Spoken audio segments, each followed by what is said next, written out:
Alors, il y a d'abord l'élu local, financeur, ou le ministre, financeur.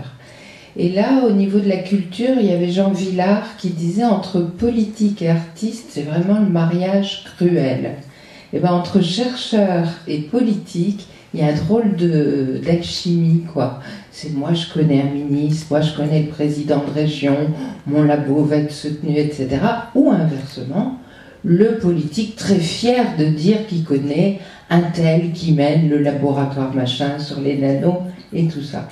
Et puis il y a les parlementaires qui, pour peu, ils sont rares, qu'ils ne cumulent pas, ne se trouvent pas dans la situation du financeur. Donc moi je vais m'attacher à cela. Quelle information leur parvient? Alors j'ai cherché tous les supports. On a environ 1 kg minimum par jour de brochures. Donc chacun envoie son compte-rendu, son journal, etc.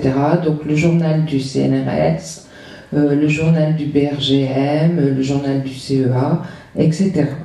Dans ces brochures, il y en a qui viennent de services publics comme l'INRA.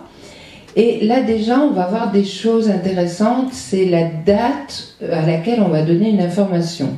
Il a fallu attendre la fin de la grippe A H1N1 pour que sorte dans le journal de l'INRA une alerte. Attention, on a des véritables bombes avec nos élevages industriels, porcheries et élevages avicoles, et il serait quand même bon que tous les éleveurs se fassent vacciner. Mais on a sorti ça après l'alerte, parce que, évidemment, il valait mieux focaliser sur le Mexique.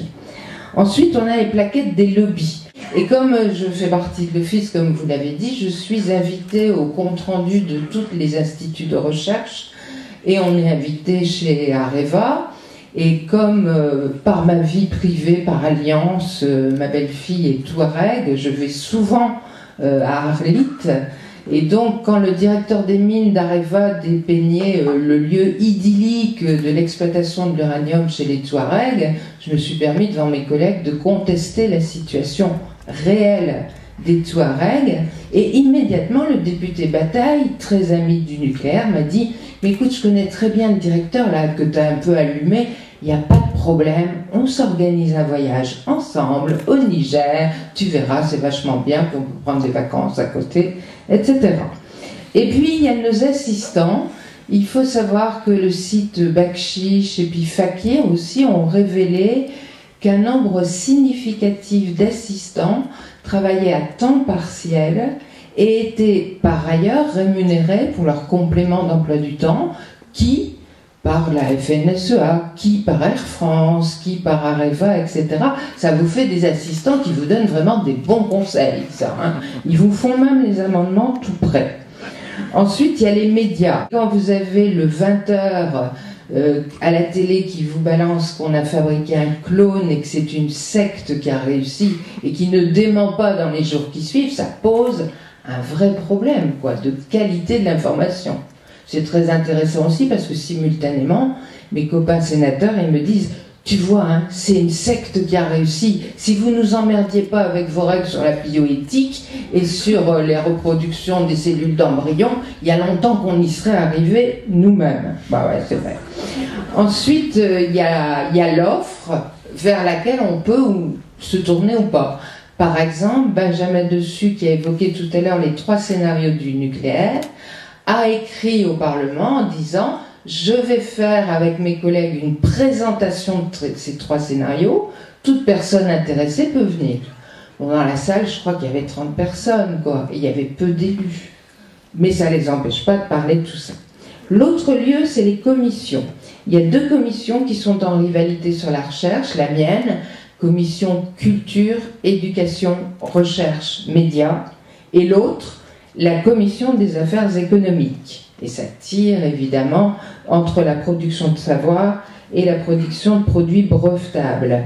Elles sont nourries par les auditions des ministres, des responsables d'institutions. Et puis il y a les missions d'enquête, commissions, là on apprend plus de choses. Et puis il y a les colloques. Alors il faut que vous sachiez qu'au Sénat, comme à l'Assemblée nationale, si vous faites un colloque, ça coûte cher. Nous on a fait un colloque sur la Guyane, invité des Amérindiens, l'avion, l'hôtel, tout ça c'est très cher. La salle ne nous coûte rien pour peu qu'on argumente bien le motif de notre colloque. Mais par contre, si on met à la tribune quelqu'un d'un grand groupe, alors il va être co-organisateur et il va payer les gens qui s'expriment. Ça peut aller jusqu'à 20 000 €. Ça facilite l'organisation du colloque. Ensuite, je fais partie de l'Office parlementaire d'évaluation des choix scientifiques et technologiques. Eh bien, l'Office commet d'excellents rapports. Mais il en commet de lobbyistes. Par exemple, vous prenez le député Bataille et puis Biro, c'est les frères, c'est les Dupont et Dupont du nucléaire, quoi. Dès qu'ils font un rapport, c'est que le nucléaire, c'est bien, etc., etc. Et puis le pire du pire, c'est le dernier. Ça s'appelle Pesticides et santé. Donc là, vous avez des auditions de gens très bien, comme Veilleret, du mouvement pour la vigilance sur les générations futures, etc. Donc il est auditionné. Et puis on auditionne les producteurs de pesticides. Et là, on conclut, vous voyez bien, ils ne sont pas d'accord, donc on ne peut pas dire que les pesticides, c'est dangereux. Ça, c'est le chic du chic. C'est ça qui fait autorité et qui va nourrir les autres parlementaires, qui de toute façon ne seront pas en séance. Le jour du débat sur les nanomatériaux, on était 10. Voilà tout ce que nous avons. Alors, les messages qui passent. La liberté de la recherche est indispensable. Alors là, vous prenez le dernier des gauchistes et le premier des lobbyistes industriels, sont tous d'accord, la recherche, elle doit être libre.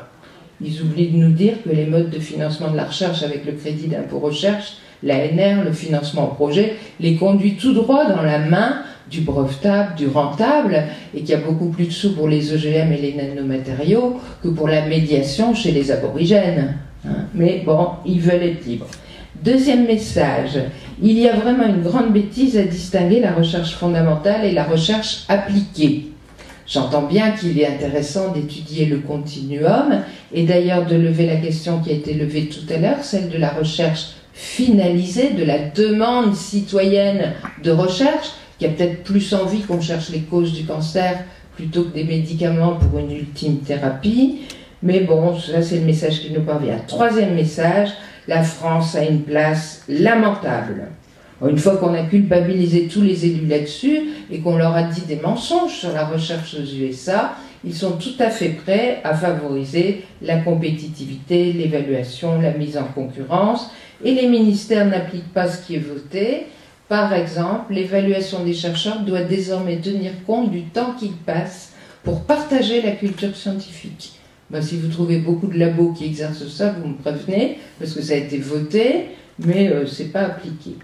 Les orientations, suivisme vis-à-vis des secteurs cotés, et quand je dis cotés, c'est en bourse, génétique, chimie des pesticides, chimie des médicaments, nanodimension information, santé au sens de thérapie, miettes pour les sciences humaines et la botanique, pas sec pour tous ceux qui gênent la production de secteurs bénéficiaires, toxicologie, pédologie, les gens qui travaillaient là-dessus, comme Bourguignon à l'INRA, il y a longtemps qu'ils sont partis ailleurs, et enfin calomnie des chercheurs qui osent dire que telle découverte et telle application va poser des problèmes.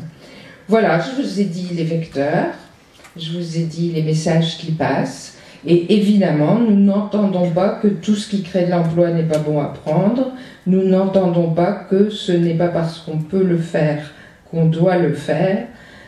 Ces messages-là, évidemment, ne nous viennent pas. Le plus récurrent, c'est le principe de précaution est une entrave à la recherche et au progrès, cette phrase étant harmonieusement partagée à droite et à gauche.